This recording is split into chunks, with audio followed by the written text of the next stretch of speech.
Muy bien. Como parte del capítulo 6, hoy vamos a resolver el problema 42 del libro Smith-Van Ness, que es la edición número 7. Y el problema 42 nos dice, y podemos ver en el diagrama de aquí, que está ilustrado abajo, que tenemos nosotros un sistema pistón-cilindro que opera con vapor de agua en un ciclo. Tenemos aquí vapor de agua y el sistema opera bajo un ciclo que se puede desglosar en 4 etapas. Por ejemplo, primeramente tenemos 550 kilopascales y a 200 grados Celsius, que es nuestra etapa 1. Tenemos vapor de agua 550 kilopascales, 200 grados Celsius y no conocemos su volumen. El vapor se calienta a volumen constante hasta una presión de 800 kilopascales. Entonces, nuestro estado 2 está a 800 kilopascales. Como el sistema se desarrolla a volumen constante, entonces tenemos que el volumen 2 es igual al volumen 1 y la temperatura 2 no la conocemos. Ahora, para pasar del estado 2 al estado 3, lo hacemos mediante el siguiente proceso: una expansión de forma reversible y adiabática hasta la temperatura inicial. Por lo tanto, en nuestro estado 3 conocemos nuestra temperatura 3, que es igual a nuestra temperatura inicial de 200 grados Celsius. No conocemos la presión 3 y tampoco conocemos nuestro volumen 3. Sin embargo, para regresar al estado inicial, lo hacemos mediante el paso a temperatura constante. Es una compresión isotérmica mecánicamente reversible hasta la presión inicial de 500 kilopascales. Por lo tanto, nuestro estado 4 realmente es nuestro estado 1, una presión de 550 kilopascales, una temperatura de 200 grados Celsius, y el volumen 4 va a ser igual a nuestro volumen 1, que tampoco conocemos. Entonces, el problema realmente nos dice nos pregunta cuál es la eficiencia térmica de este ciclo que se lleva a cabo con vapor de agua.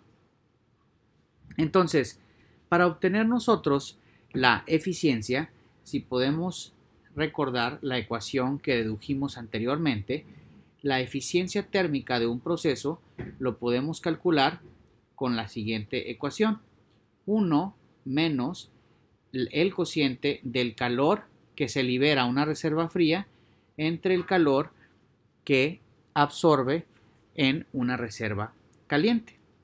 Entonces, para determinar los calores a la reserva fría y calores absorbidos en la reserva caliente, podemos hacer un análisis de nuestro sistema, que lo podemos ver en este diagrama a su mano izquierda.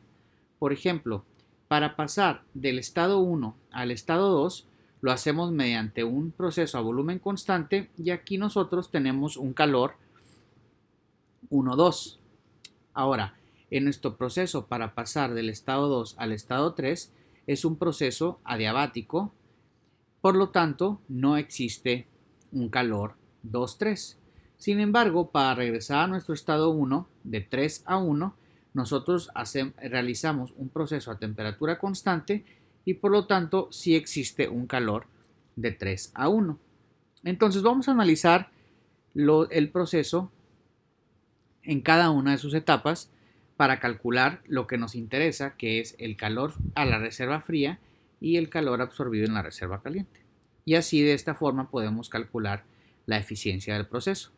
Entonces, si analizamos el proceso que va del estado 1 al estado 2, conocemos que es un proceso a volumen constante, por lo tanto el volumen 1 es igual al volumen 2. Conocemos la presión y la temperatura inicial y sabemos también que la presión 2 es igual a 800 kilopascales, que es la presión de nuestro estado 2. Entonces, si usamos la primera ley de la termodinámica y el hecho de que conocemos que nuestro proceso es a volumen constante y cualquier proceso cerrado a volumen constante, conocemos que el trabajo es igual a cero porque no hay un cambio en volumen. Entonces, con la primera ley la derivada de la energía interna es igual a la derivada del calor más la derivada del trabajo, y la derivada del trabajo es cero debido a que es un proceso a volumen constante. Por lo tanto, la derivada del calor va a ser igual a la derivada de la energía interna, y al integrar podemos decir que el calor 1,2 es igual a la diferencia entre la energía interna en el punto 2 y la energía interna en el punto 1. Entonces, ¿cómo calculamos estas energías internas? Si nos vamos nosotros a las tablas de vapor, que como lo utilizamos en el problema que resolvimos anteriormente, nos vamos aquí a las tablas de vapor sobrecalentado. ¿Por qué? Porque es un proceso, es un gas que no está en saturación. Entonces, las condiciones son presión 550 kilopascales, temperatura 200 grados Celsius. Si nos vamos a nuestras tablas de vapor sobrecalentado, nos vamos a la presión de 550 kilopascales, que es esta de aquí, y 200 grados Celsius. Por lo tanto, bajamos en la tabla y estas son las condiciones a las cuales se encuentra nuestro vapor. Tenemos un volumen de 385.19 centímetros cúbicos por gramo. Tenemos una energía interna de 2640.5 joules por gramo y una entropía de 7.0108 joules por gramo centímetro cúbico.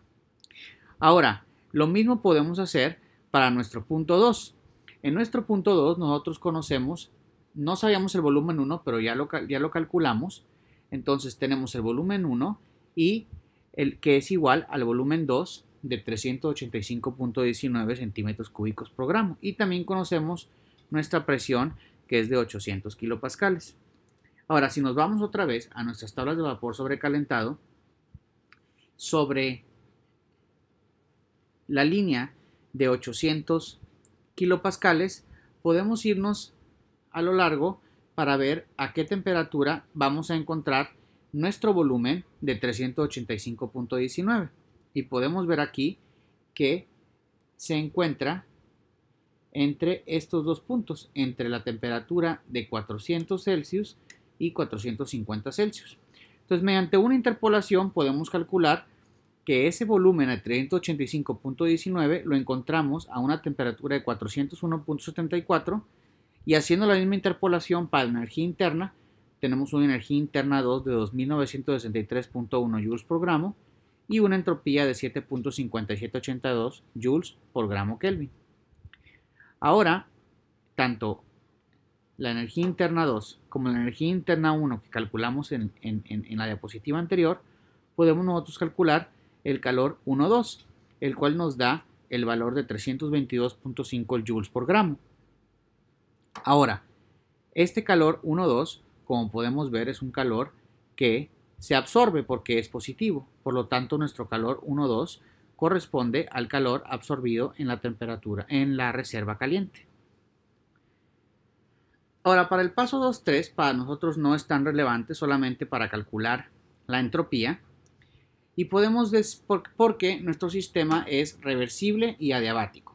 Si nosotros observamos la ecuación de la entropía, ds es igual a la derivada del calor reversible entre la temperatura. Si sabemos que es un proceso adiabático, nuestro proceso a su vez, si es reversible, también es un proceso isentrópico y nuestra entropía, nuestro cambio en entropía es igual a 0.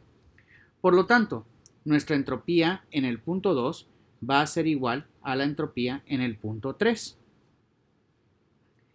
Y si nosotros nos vamos a la entropía en el punto 3 y que sabemos que nuestra temperatura 3 es igual a nuestra temperatura 1 de 200 grados Celsius, podemos buscar aquí en la tabla de vapor sobrecalentado y encontrar que la presión a la cual se encuentra nuestro sistema es 175 kilopascales. Y nuestro calor 2.3 es igual a 0. Ahora, para el paso 3-1, nosotros ya conocemos que lo vamos a realizar a una temperatura constante y de forma reversible. Si utilizamos de nuevo nuestra ecuación de la derivada de la entropía, que es igual a la derivada del calor reversible entre la temperatura, nosotros podemos despejar la de Q, que es delta Q, que sería nuestro calor 3-1, que va a ser igual a la multiplicación de la temperatura por el cambio en la entropía entre nuestro punto 3 y 1. Y entonces esto sería igual a la temperatura por la diferencia de la entropía en el punto 1 menos la entropía en el punto 3. Y decimos que es la entropía en el punto 1 porque esto es nuestro punto final y este es nuestro punto inicial. Y entonces, si vemos, ya conocemos la entropía 3 y anteriormente calculamos la entropía 1, entonces podemos calcular que el calor de 3 a 1 es igual a menos 268.46 joules por gramo. Y como podemos ver, debido al signo negativo, es un calor que se libera, por lo tanto, el calor 3.1 corresponde al calor que se libera en la reserva fría.